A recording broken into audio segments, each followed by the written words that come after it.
Շաբաթ շալոմ, սիրելիներ, ուզում եմ տեղեկացնել, որ այսօր շատ գեղեցիկ աստվածաշնչյան տոն են տոնում, որը որ հրեաներն են մասամբ տոնում, բայց այն ամեն ինչ, որ հրեաներն են տոնում, մեր հետ կապ ունի։ Եվ տոնը կոչվում է Պուրիմի տոն։ Ասեմ, որ շատ կապ ունի Իսրայել ժողովրդի հետ, նրանք շատ գեղեցիկ տոներ ունեն, բայց այս տոնը ամենակարևոր ազգային տոներից մեկն է։ Եվ այս տոնի մասին գրված է Էսթերի գրքում, այսպես ասեմ, եւ եկեք միասին կարդանք Էսթերի 9-րդ գլխի 18-րդ համարից։ Եվ Շուշանումը եղող հրեաներին ժողովեցան այն ամսի 13-ին եւ 14-ին եւ հանգստացան 15-ին, այսինքն 3 օր, եւ նրանք խնջույք եւ ուրախություն արին։ Սրա համար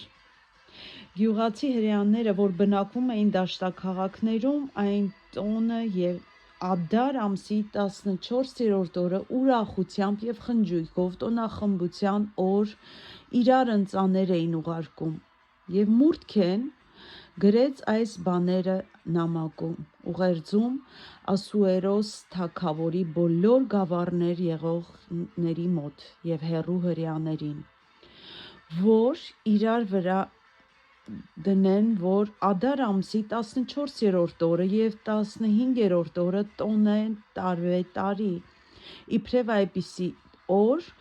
որոնցում հրեաները հանգստացան իրենց թշնամիներից եւ իբրև այնպիսի ամիս, որ նրանց համար տրտմությունը ուրախության եւ սուգ տոնախմբության փոխվեց, որ նրանց տոնը իբրև խնջույքի եւ ուրախության օրեր եւ իրար ընծաններ ուղարկեն եւ աղքատներին պարգևներ։ Եվ հրեաները ընդունեցին, ինչպես որ սկսել էին անել, եւ ինչ որ Մուրդքեն նրանց գրել էր։ Իրականում այս ժամանակահատվածից սկսվել է Պուրիմի տոնը։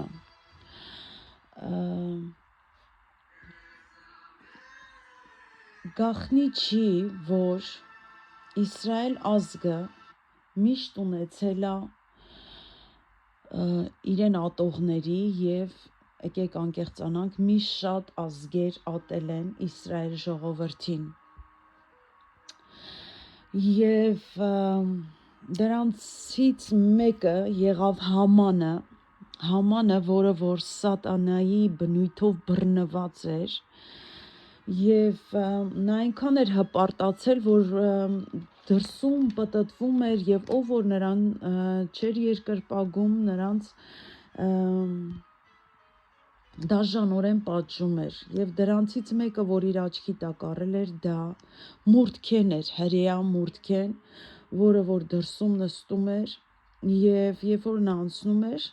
բոլորը խոնարհվում էին, Մուրդքեն չէր խոնարհվում, որտեւ նա կենթանի Աստծուն էր ճանաչում։ Եվ նա իր մեջ կարծես ոխ էր պահել, իրեն համարելով թշնամի Մուրդքեին իր համար, եւ ծրագիր էր կազմում, ինչպես ոչնչացնի նրան, եւ ծրագրով գնաց թագավորի մոտ, եւ թագավորին ասում է, որ մի ազգ կա ցրված, տարածված ազգերի մեջ քո թագավորության բոլոր գավառներում եւ նրանց օրենքը ամեն ժողովուրդներից տարբեր է։ Ծանոթ է սա ձեզ։ Այսօր շատերն են ասում, որ Իսրայելը տարբերվում է ամբողջ աշխարհի ազգերից եւ թագավորի օրենքը չեն կատարում, այո, չեն խոնարհվում շատ բաների առջև եւ թագավորին չի վայելում նրանց թույլ տալ։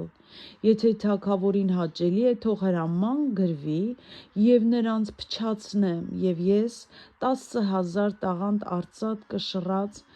կտամ գործակալների ձեռքը, որ տանեն արքունի գանձարանը, եւ թագավորը հանեց մատանին իր ձեռից եւ նրան հանձնեց թշնամի Ագացի Ամադաթայի որդի Համանին։ Հիշեք այս անունը, Haman, որը բռնված էր դիվային ուժով եւ ոչ թե դիվային, այլ հենց նեռի հոգով, որի մասին Հովհաննես Ավետարանիչն է ասում իր թղթերի մեջ, ու ասում է, որ շատ նեռեր կան, նեռը մի հատ չի, դրանք հոգնակի է գրված նեռեր, որոնք որ եղել են եւ կլինեն։ Եվ այս նույն հոգով բռնված էր Հիտլերը, որը որ Համանի չհաջողված գործը փորձեց իրականացնել, նույն ոգին էր, նույն շունչը, եւ ցավոք սրտի կարծեմ հենց նույն ամսում, նույն այս տոնի ընթացքում ցեղասպանության այդ իր ծրագիրը կատարեց, ինչպես նաեւ մեր հայ ազգը, դրա համար ես ապրիլ ամիսը միշտ աղոթում եմ, ապրիլ ամիսը շատ կարևոր ամիս է, որ պետքա մենք աղոթքների մեջ լինենք, բայց ես ամենասկզբում կարդացի, որ ապրիլ ամիսը տոն եղավ, քանի որ Համանի բոլոր ծրագրերը չիրականացավ, ինչի համար,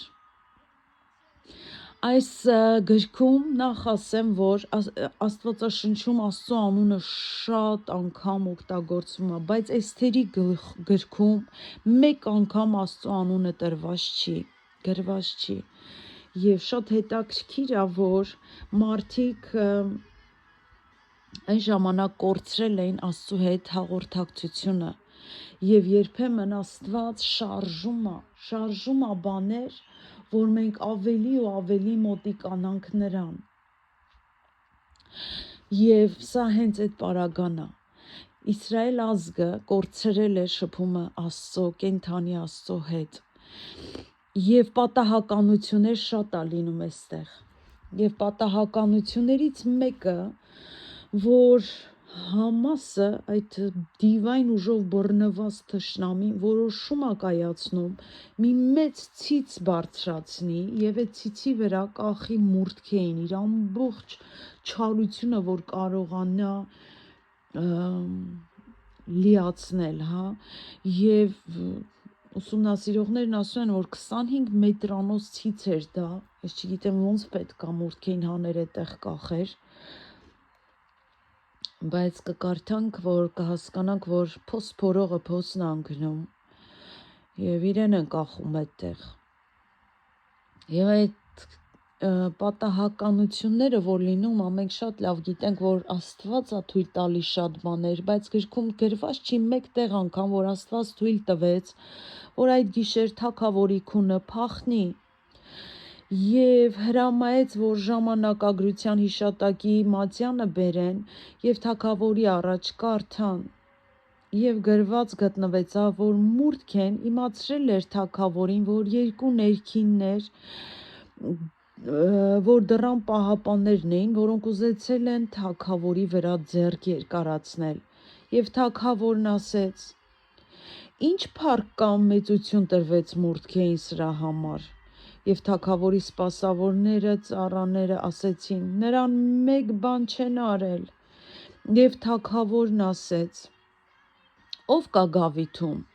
եւ իհարկե Համանը եկել էր թագավորի պալատ դրսի գավիթում թագավորին ասելու, որ մուրդքեին կախեն այն փայտի վրա, որ պատրաստել էր նրա համար, եւ թագավորը ծառաներին ասաց. նրան ներս բերեք, ահա Համանը կանգնել էր գավիթում, եւ թագավորը ասեց. ներս արի, 6:6 սկսվում է, եւ Համանը ներս մտավ, եւ թագավորը նրան ասաց. ինչ պետք է անել այն մարդին, որ թագավորին բարեհաճ պատվեց, եւ Համանն ասեց, իր սրտում մտածելով, թագավորը որին պիտի բարեհաճ պատիվանի բացի ինձանից, Եվ hamanն ասես թագավորին. այն մարդին, որին թագավորը բարեհաճում է, պատվել թող բերի թագավորի հագած թագավորական զգեստը և թագավորի հեծած ձին և այն թագավորական թագը, որ դրվում է նրա գլխին, և այն զգեստը և ձին տրվի թագավորի պատվավոր իշխաններից մեկի ձեռքը և հագցնի այն մարդին, որին թագավորը բարեհաճել է պատվել, և նրան հեծնել այն ձիի վրա և քաղաքի հրապարակում կանչեն նրա առաջին. այսպես է լինում այն մարդը, որին թագավորը բարեհաճում է պատվել։ Եվ թագավորը ասեց Haմանին. շուտով վեր առ զգեստն ու ձին, ինչպես որ ասեցիր, այդպես էլ արա Մուրդքեին հրեային, որ նստած է թագավորի դռանը, մեկ բան չպակասի քո բոլոր ասածից։ Եվ Համանը առավ զգեստը ձին և հագցրեց Մուրդքեին իր ձեռքով և հեծեց քաղաքի հրապարակում և կանչեց նրա առաջիցը. այսպես է լինում այն մարդին, որին թագավորը բարեհաճեց պատվել, և Մուրդքեն ետ դարձավ թագավորի դուռը, բայց Համանը չշտապեց, որ իր տունը տրտում և գլուխը ծռաց։ Եվ Համանը պատմեց իր կնոջը, բարեկամներին պատահած ամենը, և իմաստուն էր, և իր կինը, և նրա իմաստուններին, և իր կինը ասաց նրան. Մուրդք է, հրեաների սերնդից է, և առաջինը ասել ես խոնարհվել, դու նրան չես կարող մեկ բան անել, այլ բոլորովին վայր ես ընկնելու նրա առաջին։ Նրանք տակավին խոսում էին նրա հետ, ու թագավորի ներքինը հասան նրան ու շուտով նրան տանեն Էսթերի շինած խնջույքին։ Իրականում Աստված ծրագիր ուներ։ Աստված իրականում իր ծրագիրն ունի, իր ընթացքն ունի մեր հետ,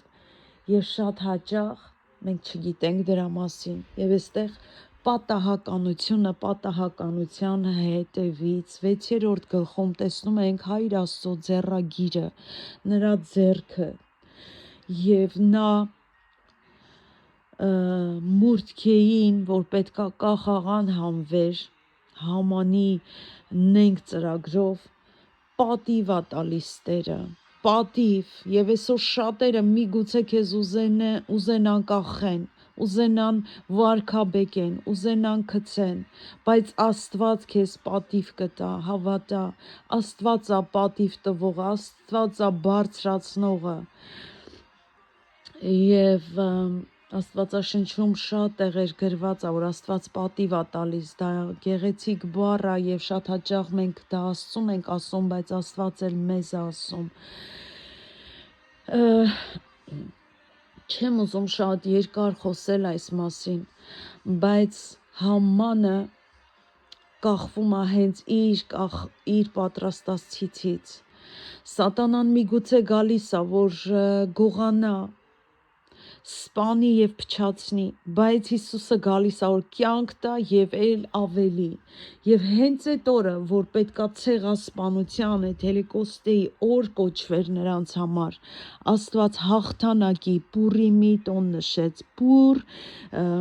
հաղթանակի տոն, հոգնակի ասված, և իրականում նաև Էսթերին Մուրդքեն ասում ա, դու միգուցե հենց այս օրվա համար, ով գիտե, գուցե այս ժամանակի համար ես դու թագուհի դարձել, և Էսթերը սթափվում ա և սկսում ա ծոմի և աղոթքի մեջ մտնել, անգամ ծոմի և աղոթքի մեջ չի ասվում անգամ Աստծո անունը, շատ հետաքրքիր գիրք ա Էսթերի գիրքը, իրականում շատերիս թվում ա, որ Էսթերի գիրքը հենց Էսթերի մասին ա գլխավոր հերոսը, բայց ոչ, գլխավոր հերոսը դա Մուրդքեն ա Էսթերի գրքի, և եկեք 10-րդ գլխից կարդանք, որը շատ փոքրիկ ա, 3 համարներից ա բաղկացած, և Ասուրես թագավորը բարձրացնում ա եւ նրան զորացնում է եւ ուժ է տալիս բոլոր գործերի վրա։ Մուրդքեի մեծությունը մանրամասը գրված է Մարած եւ Պարսից թագավորի ժառանգագրության գրքերում, որովհետև հրեա Մուրդքեն Ասուրես թագավորի երկրորդն էր, դարձավ երկրորդը, հասկանում եք, մի կոպիտ ասած բոմժից, որը նստում էր դռան մոտ աղքատիկ հանդերձանքով, Աստված վերցրեց եւ բարձրացրեց։ Դու մի նայի քո իրավիճակին, նայի Տիրոջը, որ բարձրացնելու ծրագիր ունի քո հետ։ Եվ շատերին սիրելի էր, իր ազգի համար բարիք էր որոնում եւ խաղաղություն էր խոսում իր բոլոր սերնդի համար։ Իրականում այնքան բարձրացրեց Աստված Մուրդքեին, տեսնելով նրա անկոտրում բնույթը, չխոնարհվող թշնամու դիմաց բնույթը, Աստված բարձրացրեց նրան եւ դրեց բարձրերում։ Եվ այսօր նրանք տոնում են իրենց հաղթանակի տոնը եւ իրականում շատ ավելի լայնացել է այս տոնը եւ շատ հարբեցողությամբ են զբաղվում, շատ կորցնում են իրանց ուրախությունից եւ որոշ աստվածաբաներ ասում են դա իրականում թույլատրված ուրախություն է, որ Աստված թույլ է տվել նրանց լիցքաթափվեն եւ ուրախանան։ 3 օր տոնում են դա, ընտանիքում են տոնում եւ մեծ միջոցառումներով նույնպես տոնում են եւ Հիսուսին ընդունող հրեաները նաեւ հաղորդություն են անում եւ փառաբանում են Հիսուսին, Աստծուն եւ երրորդությանը իրականում։ Փառք Տիրոջը, ուզում եմ տեղեկացված լինեք այս տոնի մասին եւ հրեաների պատմության մասին։ Թող Տերը օրհնի ձեզ Հիսուսի անունով։